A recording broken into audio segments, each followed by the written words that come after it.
Let's go. Oh my God. Yo, you hear Unicron's attacking the USA? Oh, man. That's crazy. Oh, am I not good enough? No.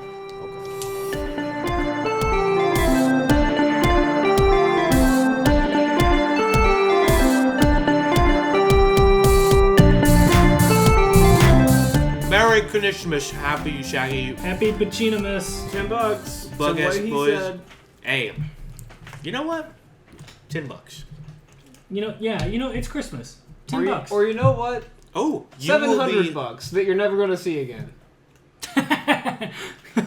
Stupid. PS5 scam. Yeah, well, we saw a big black man in his underwear today, so... And it wasn't Shaq. He had a nose ring. Go ahead and talk about that. We did see that. Well... He was in his underwear? Yeah, he just opened the door. Whoa, wait. Wait, where? So, for those of you who haven't gathered already, it's Christmas. And you know what that means? That means we do Christmas movies. And you know what that means? That we analyze them. Because that's what we do here on Al Pacino's Prison Scene. It's true. On Pacinomas. And you know what today's movie is? Yeah, you do, because you saw the title. They're pointing to me because they want me to tell what the title is. Right. Which is Fatman. Coincidentally enough. Because Santa is a fat man. Unlike the wall here. I don't know why you're pointing at the wall. Can they see Arthur? I don't think so. Damn. Unfortunate. Yeah. Well, we got, we're going to, here's what we're going to do. We're just going to go ahead and hop into the recap. Because why should we waste time with details when it doesn't need to be done? You know what you're doing here. I'm not going to tell you. Follow us everywhere. School Night Studios. Follow us home. On Facebook. And also Instagram. And also subscribe to this podcast. Because why would you? That's your Christmas gift to us. Is to follow us and rate us and review us. And share us, please. Share. Because I'm dying of cancer. It would have been funnier, but I can't remember a single Cher song. But you know what I was going for. Yeah. All right, Chris. Hit him with it, baby. Fatman focuses on the life of Kris Kringle, played by Mel Brooks, who I could not find. I honestly couldn't think. Time out? Of what? Who? No, he got it right. Mel Gibson! Right. Yeah. He directed Blazing Saddles. Yeah. Men in Tights. Yeah.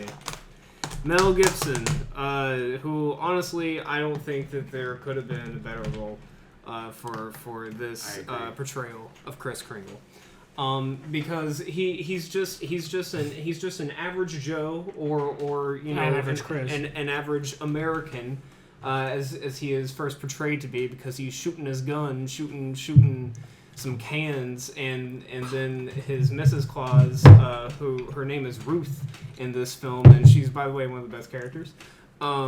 She's like, "Hey, come inside, stop shooting cans. You got toys to make." And he's like, "Rrr." You got toys to make. You got toys to give. Somewhere in the America, there is a very rich boy named Billy Weenan. That's how it's spelled. I don't know if that's how it's pronounced, but he's got a bunch of blue ribbons because he's a good boy who achieves a bunch of cool things, and he's a really cool guy, really cool kid. You know that because he writes letters to Santa. And also, he looks like Ben Shapiro. He does. He absolutely does. He's just Ben. I'm gonna call him Little Shapiro. So anyway, Little Shapiro goes to school. What if hypothetically I wrote a letter to Santa? And he does a little science project thing, and he's like, "Oh, I'm going to get another first place ribbon." And then this little girl gets the first place ribbon, and he gets the red runner-up ribbon. He's like, "Will not do." Calls up a hitman, who brings us to our third and final main key character. Mm-hmm. His name is Agent 47. Bill. Yeah, yeah. In the subtitles of the movie, if you watch it with subtitles, he is referred to as Skinny Man. Oh, really? Yes. Huh. So I'm going to call him Skinny Man. Skinny Man. Although he has his last name's Miller. That's all I know. Skinny Man. But anyway, Skinny Man. Skinamax. We go over to him and see his life for a little bit. Yes. And we see that he has this collection of things that are stamped with this little tiny plaque that says "Made in Santa's Workshop." And he has a fixation over collecting these kinds of things from other people. And he also kills people because he's a hitman. And the little Shapiro calls him up and he's like, "Hey, I got a job for you, little Shapiro." And he's like, "Okay." And he got to go and take the little girl and scare the fucking shit out of her and say, you gotta go to school and say that you cheated so that I can get my blue ribbon. And she's like, "Okay." And then Skinny Man's like, "Hey, if you don't do that, I'm going to kill your parents and your dog." And she's like, "Okay." And so little Shapiro gets the blue ribbon, and he writes letters to Santa after taking care of his grandmother because he loves her very dearly and he hates seemingly everybody else. And so the grandmother thing is like, "Oh, okay, well he's redeemable because he does love his own family," and so he what? Keep going. Yeah, keep going. Okay, and so he write letter to Santa because he want thing, and so he sends it to Santa, and then we go back over to Mel Brooks. I'm saying that on purpose now. Yeah. Okay. Yeah, we go over to Fatman. He's kind of depressed, and he's just kind of sad because they're not making as much money on. I still don't know exactly like what the whole deal is, but like they're not getting funded by the government. Like okay. So just real quick, the whole premise of like the story is that kids are being worse nowadays, Yeah. and so Santa is not giving them as many presents, and presents stimulate the economy because gets people to shop, and that's why the government wants him to give out more, but he refuses on moral grounds, and so that's why. And because of that, the workshop is suffering. The whole business is suffering, and so the government says, "Well, we got a proposition for you. If you let us use your workshop for 2 months every year to make parts for a special jet for the U.S. military, then we will fund you guys more, and you can still do your Christmas thing, and you will still, be alive, and your elves will still have work and possibly be alive as well." Because, well, I don't know exactly. It seems like if there was no Christmas and they just cease to exist is what it feels like. Because, like, Fatman, Kris Kringle in this, he is portrayed as immortal, kind of. But it's like, if Christmas dies, he dies. But it's never overtly said, which is one of the things I like about it. She says it's giving that keeps him young. Yeah. His wife says that. Well, anyway, they're real elves too. They're they found them in the Ukraine. Which I do want to talk about that. There's something very interesting about that. Okay. But keep going. So anyway, we got that going in the background. So Kris Kringle reluctantly allows the military to come set up shop in his workshop. And start using the elves to make jets. And, it's a mutual agreement. He's kind of reluctant to it, but, the military's not actually, corrupting him or anything. Well, I want to talk about corruption. Little Shapiro gets coal It's my new chip. under his tree for Christmas. And he's like, "Yeah, I don't like that." And he calls up Skinny Man, and he was like, "Hey, Skinny Man." And he was like, "What?" And he's like, "Kill Fat Man." And he's like, "You mean Santa Claus?" And he's like, "Yeah." And he was like, "All right." Because he really wants to kill Santa Claus. And so he gears up, and he tracks down, how to get to Santa Claus. He goes to post offices, and he kills everybody at the post office, and he gets, he drives around over all the way up in Canada, listening to various different music genres. Really interesting. And montage. yes, and I think there's something to be said there. It turns out he's a lizard person, but no, he's not. He's a hamster person. And the one lady's like his mom. She never knew when to shut the fuck up. He has a hamster. He has a pet hamster who seems like that hamster is the only life that he values. Because he kills literally everybody else after he talks to them, except for Little Shapiro. And so, because Little Shapiro gives him big monies. In fact, Little Shapiro gives him monies from his dying grandmother's bank account. He forges the checks. Yeah, so he is definitely a naughty boy.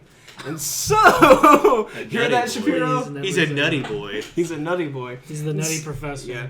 So anyway, he's the nutty politician. So while he's driving and everything, there's a little bit of exposition given about Skinny Man that he has a personal grudge against Santa Claus. He has a toy that is his own. It's a tiny police car that has the brand Made in Santa's Workshop. And so he tracks down Kris Kringle. Kris Kringle is now in a good mood because he's like, you know what? I kind of lost sight of why I'm doing this. Well, so Ruth brings the manila folders, and it's pictures of little kids with a gift. And one of them, the easiest one to explain, is it's a little girl with a fire truck.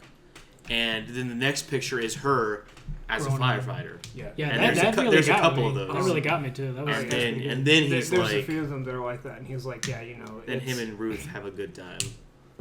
Yeah, so Santa gets his $10. jingle back, and he's not super depressed anymore. But now Skinny Man is tracking him down. The Peter jingle. And he makes his way into the military guarded workshop, and he fucking kills elves and soldiers and shit, and it's bad. I don't think any elves die. Some of them do they? Yeah, I'm pretty sure they get shot. See. Yeah, the main elf 7, which they're all named as numbers, and there's a reason for that. We'll get into that later. 7, which I think it's important that his name is 7. Jeebus calls Santa while he's banging his wife and says, "Hey, we're fucking dying over here," and he's like, "Oh yeah, well we're fucking."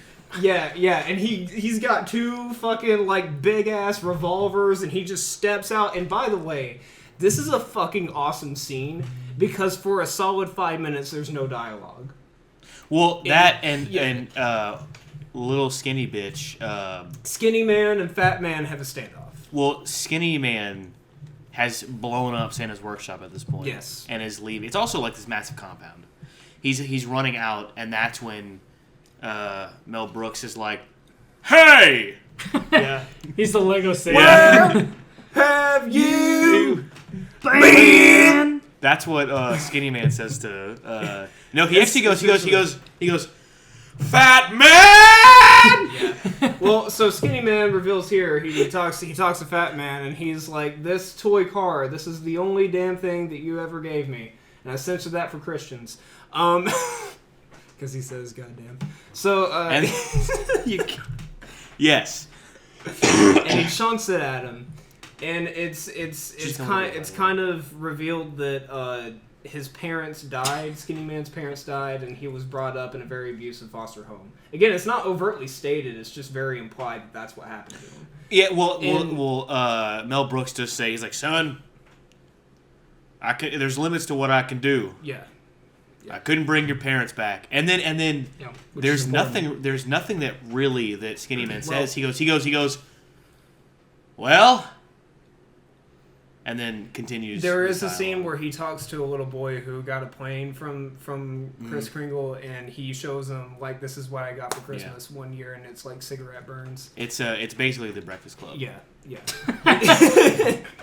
It's the Breakfast Club Christmas special. And so anyway, they have a shootout. Matthew Broderick is Kris Kringle, and it leads to Chris pinning Skinny Man down, pinning Skinny Man down, pushing his gun away, just punching the shit out of him, trying to knock some sense into him. But Skinny Man's got this little retractable blade. It's massive. A fucking it's like huge retractable blade that just comes up out of his. You know the Dark Knight when Joker has the things in his shoes. Imagine that, but a lot better. And it's just fucking starts stabbing him in the back. And he only stabs him twice, but he gets him right in the back. He gets up and he shoots him right in the fucking eye. Skinny Man shoots Fat Man in the eye. And he's dead. And he goes over to kill Mrs. Claus. And Mrs. Claus blows his fucking head off. Nope. he's like there, and she shoots him from the house with the flintlock. Yeah. And then he shoots her back. I know. I'm trying to hastily get through this. But yeah, that happens. Well, and then she blows his fucking head off. That's the exact same way you said it the first time. I know. Because honestly, I was fucking surprised when she did that. It's awesome. Yeah, I thought she was dead. It's amazing. Yeah, and so she goes over to see her dead husband, but he's not dead. He's fucking immortal. We don't at this point we don't know that he's not dead. We don't know that he's not dead until we see him. Again, I'm getting through this hastily. He's not dead. He heals because he's immortal. And so... Alright, you're fired, Chris. Just in time for the new year. Ben Shapiro gets paid a visit by someone. His grandma's on the phone with her bank, and I was like, "What? What little shit stole my money? What do you mean I don't have the money?" Little Shapiro's like, "Oh, Granny's getting a little crazy." Chopping up fentanyl, putting it in her milk, about to serve it to her, and then ho ho ho, motherfucker! Ho ho, hold on. Oh, hold on there. Well, Mrs. Claus and Santa Claus bust in, and Santa Claus... Hold on, it's interesting because his dad is never there. Yeah. And his dad sends him a present, and it's just a teddy bear. It's just a teddy bear. And I feel as though it's set up for us to think that it's his dad. Oh, yeah. But then Ruth walks in, and then, dude... Chris walks in, and he's got I wish I pulled up the speech that he has. It's fucking chilling. He has this. He looks Russian basically, and he's kind of limping a little bit, and he's got this bloodied eye patch, like Carl from The Walking Dead. Bloodied eye patch. Well, he walks in, and he's got the eye patch, but he sits down, and he looks straight in Little Shapiro's face, stupid face, and he takes the milk, and he drinks the whole thing, and He goes. Fentanyl. That'll hit, it. yeah. Yeah, and I'm like, holy fucking shit. And so he has Mrs. Claus take off the bandages, and he looks him right in his gaping eye. And he looks into a Little Shapiro's split soul. lighting right now while they're having this. And again, I wish I pulled up the whole thing, but essentially he tells him, he's like, I have been slacking at my job, but I'm going to be proactive now, starting with you. If I see that anything happens to your grandmother or anything or anybody around you, all right, gets hurt, pull it up because it's fucking awesome. He's like, I just haven't quite been myself lately, have I, dear? He's like, but the time has come to turn things around. Something like that. He says, I decided to be proactive. And it starts with you. And she grabs him by his ear and drags him over. And this is when she's taking off his bandage as he's talking. He says, now look at me, child. I said look at me. Look at me! A wicked soul bent on bloodshed was sent to collect my head. Like you, he thought he lived outside of morals and consequence. He is now buried with his lack of reverence. One more time, Billy Winnan. Once more, and you'll be getting more than coal in your stocking. If your grandmother meets an early grave, if Christine Crawford suffers so much as a cold, if anybody that crosses your path is made to feel less or lower because of you, I'm coming back. I'll come while you sleep and rip you from your covers. By my hand, you will know the consequence of your actions. So don't screw it up. The fat man's got his eye on you, kid. And then he reveals it to show that he's Nick Fury. And he lists Little Shapiro in the next Avengers movie. Yeah. The end. That's it. The end. Yeah, just that's how the fat man sings. Final scene with the fat man. It's awesome.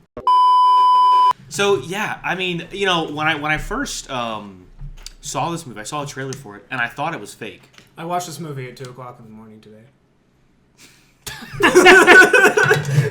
I was getting scammed at 2:00 in the morning. Yeah. I was asleep. What the fuck is wrong with you guys? We were busting out victory royales in Fortnite. I was chomping on a 3 in a row, baby. Ow! No! But no, I thought it was fake. Like, I legitimately thought this movie was fake. And then I looked up new Christmas movies because I was at my parents' house and they wanted to watch it. I was like, I don't want to watch an old one. And it was there. And I was like, we have to watch this. With family? Mm-hmm. We have to watch this. And it was amazing. You would expect it to be like goofy or bad. This, I really like this. Honestly, it's up there with one of the best movies I've seen. Lately, and what's interesting is we watched Fred Claus before that too. Sorry? Fred Claus? I was saying sorry. Oh. Yeah, it wasn't as good. Not nearly as good. What was that? It's Vince Vaughn. It's a Vince Vaughn movie. Yeah. But that's all you need to know. The Santa Claus in that one is seemingly acquired in a similar way to the Santa Claus movies. Which is kind of how it is in this one. Like, anyway, but the Fred Claus says he has the same issue that this Santa Claus does, where it's like he's only giving out gifts to the good children. He's being very strict on what's nice and what's naughty. And then by the end of the film, he kind of comes around to that, which it's not quite the same here, but it is an issue with there being too many naughty kids. Which I think is very interesting. Yeah. Well, there's like so much that you could say about this movie. There really is. And I have a lot that's written down. Because it's like, that opens up the question. It's like, all right, it's like, so clearly there are more naughty kids, right? Like, that's the premise. Is that due to just straight numbers of kids? Yeah. Is that due to, like, Santa's moral ethics staying the same while society progresses in a different path? Is it really more naughty kids, or is it just shitty parents? Like, there's so many like doors that opens up as far as like just questions as to what the root of that is. I think the latter two specifically for this film, I think are accurate. Mm-hmm. Naughty kids because of naughty parents, is probably because he says when he comes back from the night before, when he comes back from giving all the presents, he's been shot with like a bird rifle. So, he says that a bunch of kids like shot at the reindeer and it grazed him. He got shot, and the sleigh got shot too. Mm-hmm. So I think for this film at least, I do think it's the latter. Yeah, no, I agree. I'm just saying, like, it opens up so many like questions, and I think that's what this movie does really well is establishing a universe and giving you enough that you can sort of quasi make sense of it, but then there are so many questions. I'll say it. It's John Wick level of world building. Yeah. I have not seen John Wick. You're missing out, man. They're pretty good. But also, again, the acquisition of being Santa Claus. Because Ruth says, we took this job. Mm-hmm. I don't forget what she said after, but she says, we took this job. Which means he wasn't Santa originally. That doesn't necessarily mean that. It could just mean that they chose to be the Santa figure, right? Yeah. Well, that's what I'm saying. Right, but I'm not saying that there was one beforehand. Okay. Like they were like, hey, we're going to do this. Minimally 1920. That's the earliest reference we get. There's an era Christmas movie that Claire and I watched recently that's kind of like that as far as like how Santa Claus is portrayed here. It's an animated Netflix movie, Klaus. Yeah, really good. That one's good too. Yeah. Also, J.K. Simmons as Santa Claus, but I like how in both films they never overtly state that he is Santa. No. Yeah. Well, and that's something that is really interesting that I've been thinking about recently is like what differentiates myth from legend. And I think myth and legend are the same kind of thing where they're this dramatization of things that have happened in the past, right? And again, it's a vague explanation, but myth, the reason they differ is because legend is somewhat grounded in history, and I think that's why legend stays around longer than myth. And I'm not saying this to denigrate any like spiritual beliefs, but I think the reason why the Greek pantheon is not accepted as like most people don't believe in the Greek pantheon, but a lot of people can believe in Jesus Christ because there's the historical element of that, or the rest of the Judeo-Christian belief system, Muslim belief system, all of that. It's like it's because it's grounded in history, it becomes legend, and I think legend is more powerful than myth, what I think is interesting. And this is getting into. I just looked up the history of Santa because like I know it like vaguely, but I think there are some interesting beats in here. The legend of Santa could be traced back hundreds of years to a monk named Saint Nicholas, right? Everybody kind of knows that. It's believed that Nicholas was born sometime around 280 AD in like modern day Turkey. And he gave away all his inherited wealth and traveled countryside helping the poor and the sick. His feast day is celebrated on the anniversary of his death, December 6th. By the Renaissance, St. Nicholas was the most popular saint in Europe. Even the Protestant Reformation, when the veneration of saints began to be discouraged, St. Nicholas maintained a positive reputation, especially in Holland. In 1809, Washington Irving helped to popularize the Sinterklaas stories when he referred to St. Nicholas as the patron saint of New York in his book, The History of New York.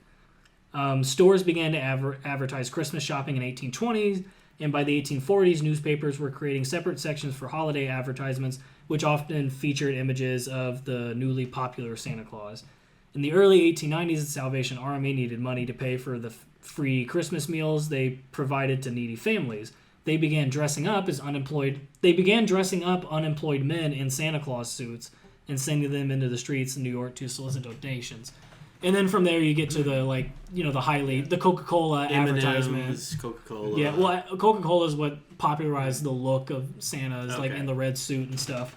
But anyways, I just thought that was kind of interesting because I didn't know all of that. But I think that is going to the point that I'm making is that like it's like this active emulation almost where you have this historical saint who may or may not have been real, but odds are he was probably real. At least he was based in something or a person that was real. Or maybe not. Maybe it was a complete fabric of human imagination meant to create a person that should be emulated, right? And I think, but what makes it so powerful is because it's based in that history, and everybody knows, St. Nicholas, the historical person, he was this really good guy, gave away everything he had, that kind of thing. He helped people.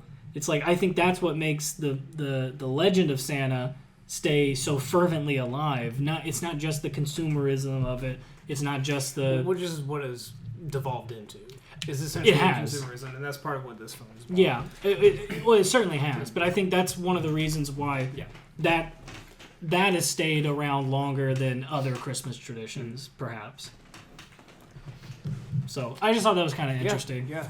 I may bring up Klaus again in a little bit because I think there's a lot of good comparisons to that movie. But you've seen it, right? Yes. Okay.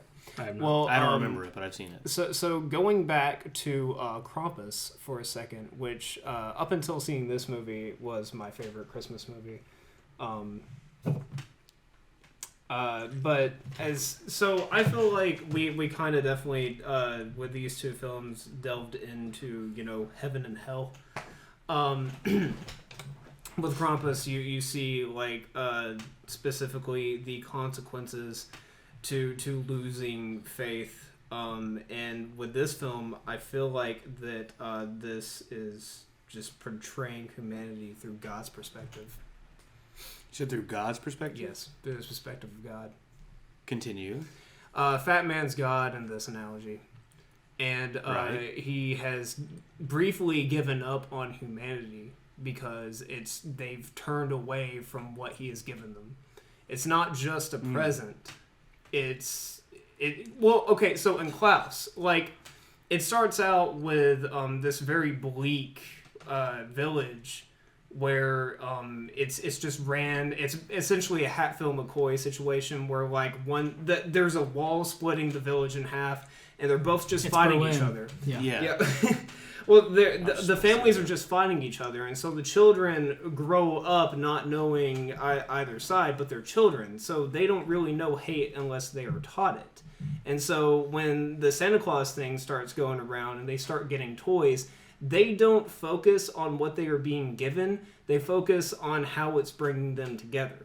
But you get centuries and centuries of that, and then you get used to it. It's just more I want, and then you have Fatman. Mm-hmm. And then you have a god who is more disappointed in what he is governing. Hmm.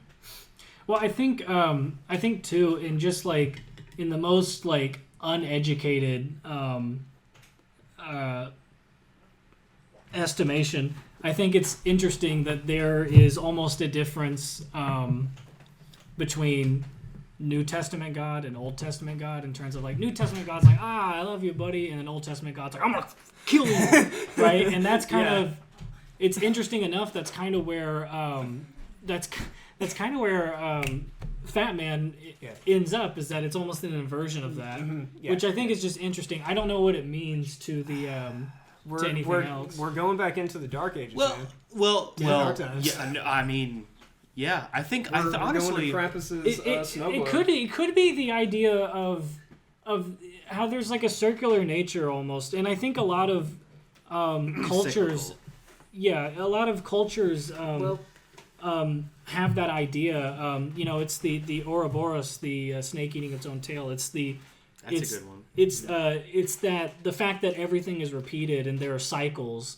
Let's say so. Maybe it was good during a certain time to be a figure that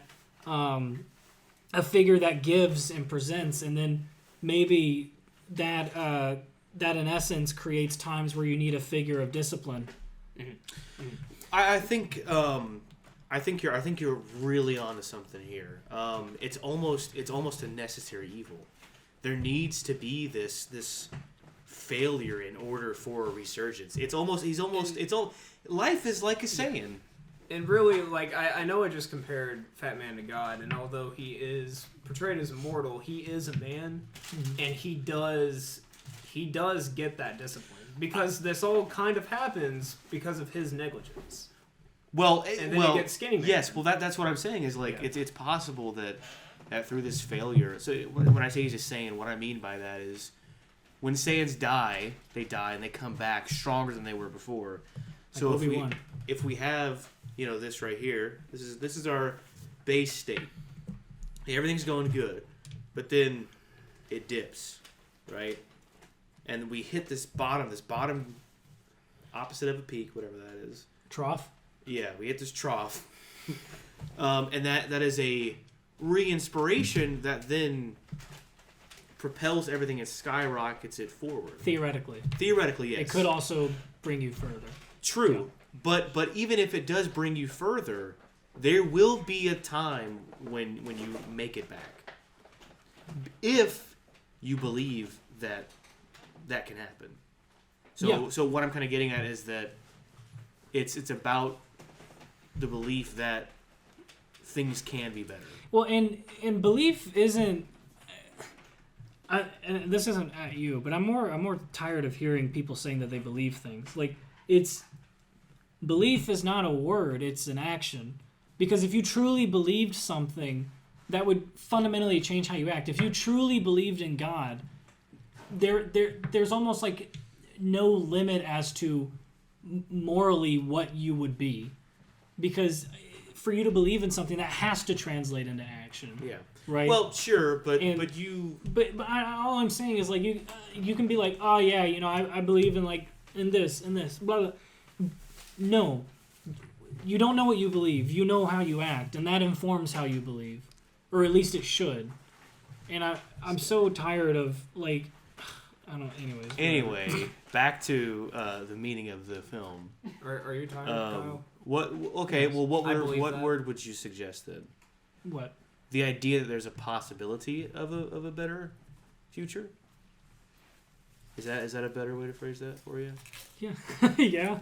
Okay. There's the ideal future, I guess. Yeah. There's the possibility if you act with if you right reason and have courage. The thought that in the future things could be better,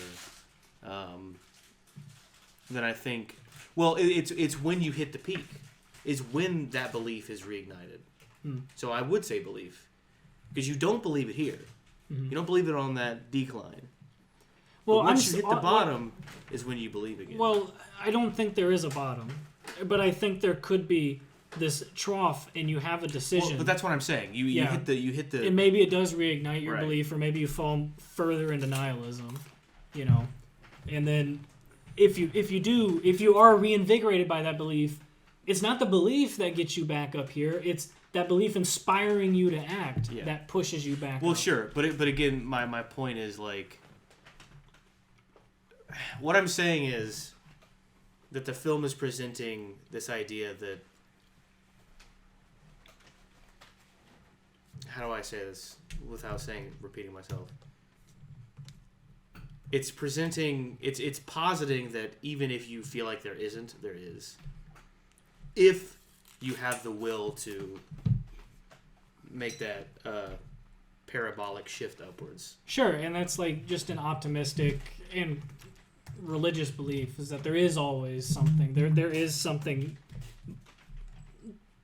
because there is something that is ultimately moral. There is something for you to ultimately strive towards, right? And we lose sight of that for sure. Easily, because the world is fucking just hell-bent on beating you down. Well, and let's say we don't even know how many years. We don't really know how many years he's been like this. Yeah. You said the earliest mention that they reference is like 1920. So that's like at least 100 years. That he's been doing the job. Yeah. But I don't know how long things have been bad. Yeah. They don't mention since that. the 60s is what I would imagine. So, but right after we went to space, everything went downhill from there. So after space? Yeah. Okay. Theoretically. So yeah. So we don't know how long things have been bad. So it's possible that he's just been in this declination since, for however long. Yeah, and that brings me to another thing that I wanted to talk about. It's like, what does Santa represent? Because going off of what I was saying earlier is how Santa is this, St. Nicholas is this historical figure that was made into legend and then is now celebrated as this, mythic beyond comprehension in terms of power and love and generosity and stuff like that. So it's like, what does that idea represent? And I think I'll let you answer, and Chris, if you want to try to answer as well. But I think the best way to delve into that is to see his actions. Yeah. Well, and that's where I would kind of say potentially. And I know this may be a cop out for some of you, but I think a great, and we also may be delving into the Christian religion, but I think sacrifice. Mm-hmm. I think that's a good base to start out with. Okay. Specifically, the idea that he does get shot, and is like, this happened, but I have a duty to provide for the good boys and girls. You said duty. So yeah. Okay, Chris, what does Santa represent? I'm curious what you think. Big monkey, chonky man. Yes. Beans, potatoes, tomatoes. I was writing my rap. I'm sorry. He represents these nuts. I can't think of anything that's gonna make me sound stupid. So he represents good. That's yeah. In its simplest. Yeah. You're not wrong. Putting it in the. Are you right? Putting it in the vernacular. Well, no, I'm not saying that. I'm just saying he's not wrong because it's so vague. Yeah. I would say he's wrong if he represents bad. Well. But there is no true universalism in terms of. Okay, I'll tell you what. I'll give you a multiple choice. Hold on. Of what he. I don't think there's universalism cross culture. No. But. Okay, hold on, because I'm going to forget what I'm trying to say here. Okay. Santa is the one that knows who is good and who is bad, though. Uh-huh. Which potentially suggests that there is a objective good and evil. Yes. And that Santa knows it, which means that Santa could be at least a worker of God. I don't know. He's the divine arbiter. Yeah, there you go. He's the angel who reads from the book of life. Yeah. Now, Chris, back to multiple choice. Speaking of multiple choice, I'll give you a multiple choice. This one's right. This one is also right, but not as right as this one. Yeah, fuck you. That one's wrong. That was what I was a bullshit fucking test. I cannot. We're talking about something. Did Chris tell you about that? I've heard bits and pieces. The theoretical film thing. I got both answers right. What was the answer? I don't fucking know. I guarantee you it was this is more right than the other one. Actually, I can't remember, but as I was reading it, I was like, this is a fucking, like, a puzzle test. That's is essentially what that was. Because it did make sense to me why that was the answer, but it was so fucking just zigzaggy and shit. Yeah. Because all four of them could easily have been right. I wanted to email him and be like, there was a typo on one of these answers. I can't take this. But to not say that statement was true would be false. That's the thing that was so like stupid. Yeah. I'm like, but it was like you have multiple. Right. You make multiple choices. Two of the choices are correct, but you can only select one. I was like, what am I supposed to do? I mean, that's right. You know. But I'm like, well, that statement is correct. It's like, so what is this, a lie of omission? Like, I can't. So I'm gonna click that. God, I did. You need like a charisma 99. Dude, I need I have such a headache just from that. Well, like, and see, I chose the. We're gonna get back to it, guys. Yeah. I chose. He's getting cold. Oh yeah, fuck you. Well, I hope you know. I don't want to say that because he might eventually one day listen to the podcast. No, he won't. You're probably right. But like, I chose the lyric thing because that was not my go-to. But the next question was like, stick with lyrical. Yeah. So I was like, the whole test has been kind of funky so far. Yeah. So maybe that is right. Yeah. Because I had, I felt like you may have went with the percussive one. No, I went with the romantic, to accentuate the romantic feelings on that. Because it's like the scene didn't have the text wasn't romantic, but he said that there was supposed to be subtext that was romantic. And I was like, oh, so the music must be the subtext that's provided. And then it was like, no, because it's the answer that said this answer you picked was the right one.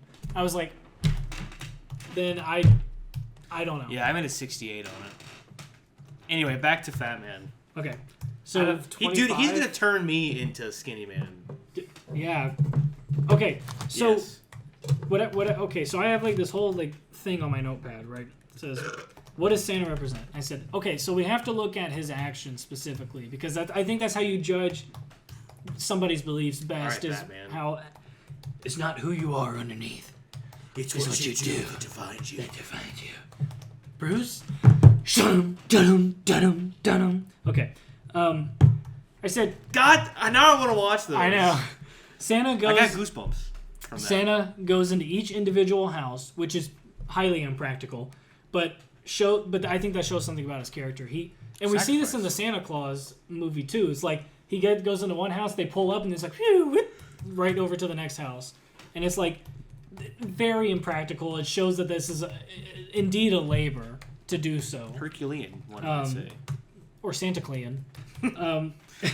And this is shown in the movie a few times, but he intimately knows every single person on the planet. And he shows care towards their betterment. Without fail. Without a beat. Without a thought. Yeah. He's like... Because there's like this guy at the bar. In Fatman, there's this guy at the bar, and it's clear that he's going to be hooking up with this bartender like as soon as her shift is over. And he comes over, and this is when he's still kind of like in the depressed stage. He goes over, and he's like, hey, man, your wife... Says his name. Yeah, says your name. It's like Michael or something. Yeah, and he's like, hey, man, your wife, and your kids, they love you a lot, He said you could probably make it home if you left right now. Yeah, and and it was like very specific details that he knew, and it's like it's one of those things. It's like that it's clearly a divine interaction, right? To keep with that the military marriage. Guys, like yeah, and he kind of uses that as a mind game, but yeah, but I think those two key things here actually show Santa's character, and I said, well, maybe Santa and his spirit is that which acquaints themselves with the whole of humanity and finds an appreciation for it in all its horror, all its delight, and all its complexity that can only be manifested through the action of giving. So, Sacrifice. yes, it's essentially like Santa is the ultimate figure that sees humanity in all of its ugly and terrific aspects and says, wow, this is something so special that the only way I can possibly show appreciation for what I see here is to give everything of myself. And I think that's the definition of love, too. It's the best of me giving to the best of you. Even the worst. Yeah.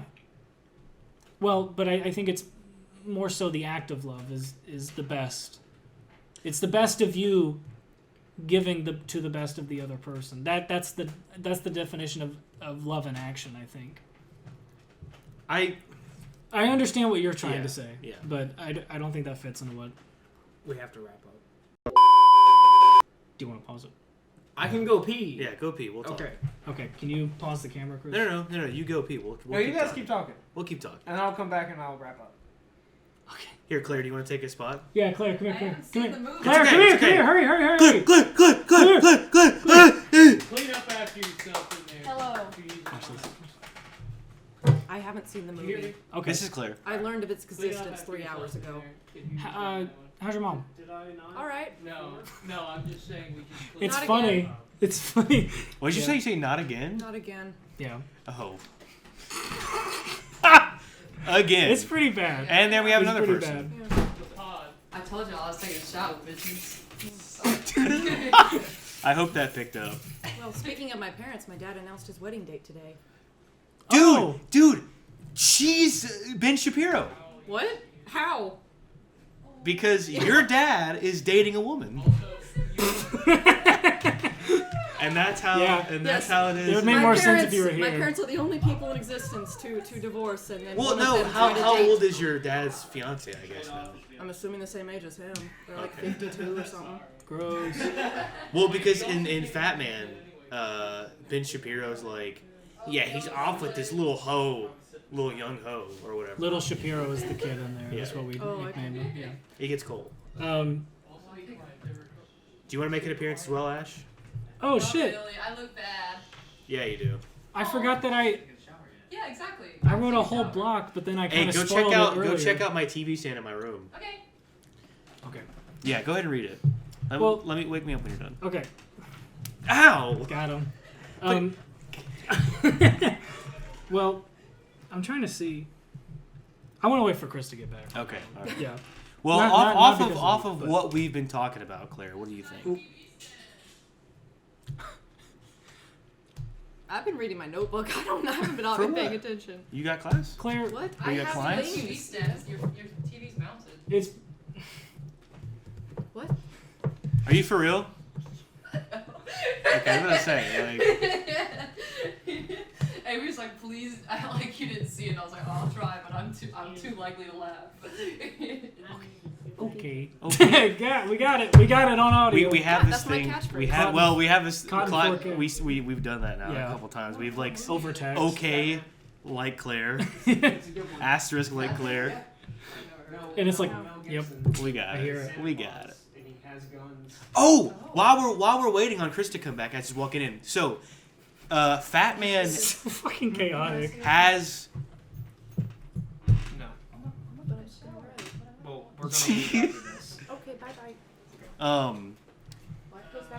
Fatman is accurate in its elf lore, by the way. Okay. And I tell you why. Because an elf, which came out before Fatman by 14 years, he describes, Will Ferrell describes right before he burps, that he describes their diet, which consists of like candies, like candy corn, candy cane, Oh, yeah. I know where you're something, going. sugar, and syrup.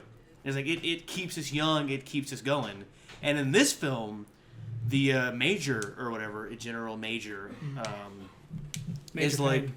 is like if we fed you right, you'd probably sprout up, Mary. Mary. Because they're eating a bunch of like sugary foods, and Seven says, he's like, well, this is our diet. This is what keeps us going. This is what keeps us young. And Buddy also says, "Oh yeah, I slept in. I took a 40-minute nap." Mm-hmm. And then in this movie, Elves take a 20-minute nap every 8 hours. Thank you, Chris, for stealing my thunder. I haven't said anything in a while. I don't give a fuck. God damn it! You stole what I was saying. You didn't even notice that, and I did, and you stole it from me. I'm gonna cut it out. And and in this, 7 says that the elves take 20-minute naps every 8 hours. Every 8 hours. And in this, 7 says that the elves take a 20-minute nap every 8 hours to keep them recharged. So the elf lore is accurate in this. Yes, it is. It is. Okay, so last thing. Number 7 says that. Jet. Okay, so last 7 thing. says. Oh my god. Merry Christmas! What is this? Yeah, bitch. Okay. Wait, talk about wait.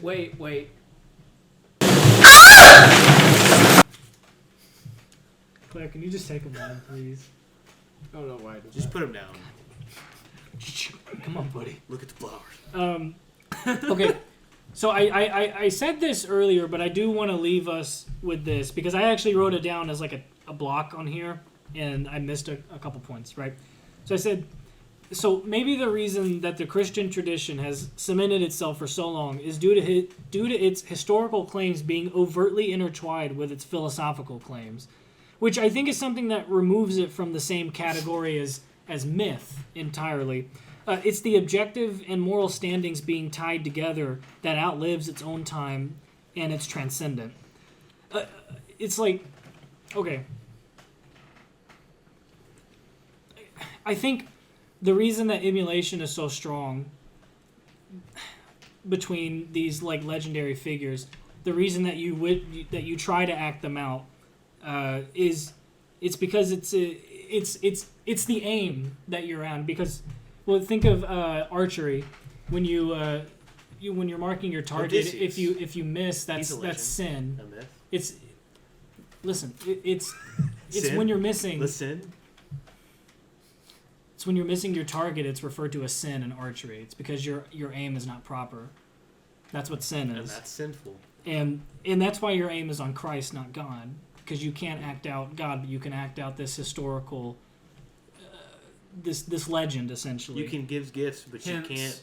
And that's the mythic Wear figure a that red- acted out historically. That's the template for how you live, is you pick up your cross and you carry it. And I think that is also idealized in the legendary figure of Santa Claus. This is what I was going to say. Shapiro, and then he's like, I want more crosses. I'm not going to do anything with them. Kill man. Because the crosses are presents. I do think it's interesting. And, okay. Speaking of Little Shapiro, it's interesting that like he has to win. Mhm. That's daddy issue right there. Hey, listen, all Yeah, you we didn't even parents, get into that. Don't be like that. You know. What time we got?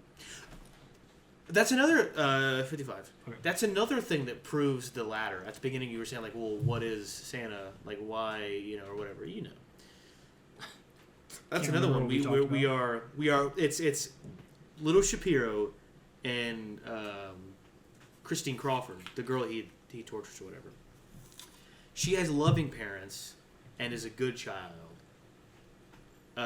Ben Shapiro's parents are absent and he's a little bitch. Yeah. So I think there's another reinforcement there. Yeah, well, again, it's because I don't tend to put the onus on children, Who is honest? specifically on younger children for acting out, because one, that's part of their nature is to explore boundaries. Right. I think, but also, I think that does rely very heavily on the parents. Now, assuming that this kid has been socialized by the age of 4, because there are numerous studies that clarify it's like if you are not properly socialized by the age of 4, you're pretty much doomed, which is kind of terrifying. But I cried every time I ate animal crackers when I was 4. And look at married. And look at us, Kyle. The funniest thing about that is that is not a joke. That's so funny. And yeah. All right. So, Shaggy Goose Egg boys, I hope you are having a great Christmas. Oh, I'm so stuffed. I just ate all my Christmas presents. That's what I thought. That's what I was gonna say. Oh man, my hands are so tired from unwrapping gifts. Oh, Oh. man. Ah, Zax.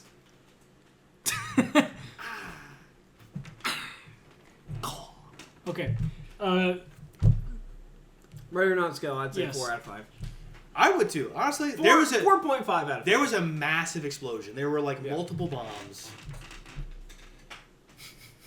I hate this scale so much because like it's never consistent, and this has been the biggest gripe of the entire year for me.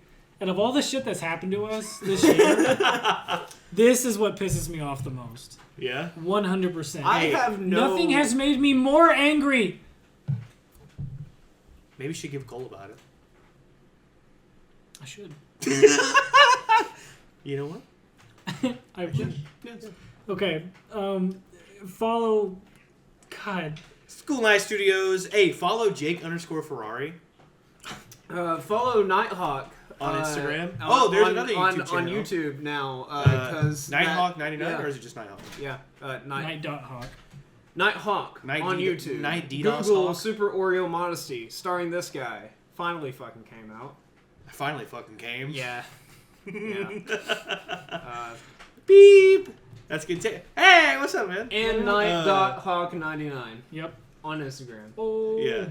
Oh, sweet. We got the remote, boys. Yeah. Okay. I should have told you that. I moved the batteries. Wrap. I'm about to. Hey. Hey, we have a Happy Pacinomas, everybody.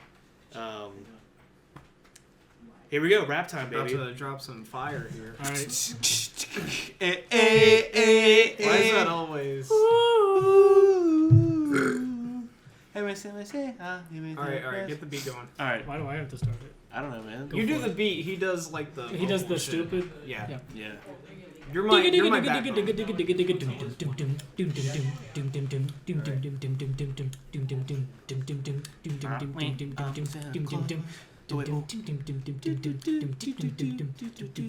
Mel Brooks reads books about Santa Claus giving. Mel Gibson ties ribbons round throats that he's slitting. He's badass. He's not bad, he's good. He's got a badass. Cause he eats the food. What's Jesus' favorite fruit? I think it's figs. They're talking about troughs cause we eat like pigs. I got an apple and I also got an asshole. I'm gonna take a shit on the floor of Jake's bathroom. Yeah! Greens, potatoes, tomatoes, planes, trains, and automobiles. We got beans, greens, potatoes, tomatoes, planes, trains, and taking automobiles. a shit. We got Santa, gifts, Taking a Cole, shit. Taking a Ben shit. Shapiro. Taking a Shapiro. shit. Taking a Yo, shit. Mel Taking Brooks. a shit. Taking a shit. Stick around for the new Take year. a shit. Stick around for the new year to hear a little Tail Ice new album coming out. Our balls are January probably gonna 5th. drop, and I'm not doing anything. Ow! I'm talking about the Ow! thing specifically. Stout and Saurkraut. Stout and Saurkraut.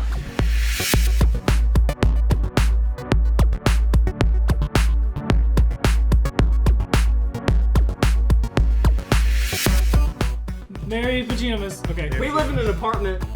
Alright, now everybody get the fuck out. Whoa. Whoa, whoa, whoa, whoa!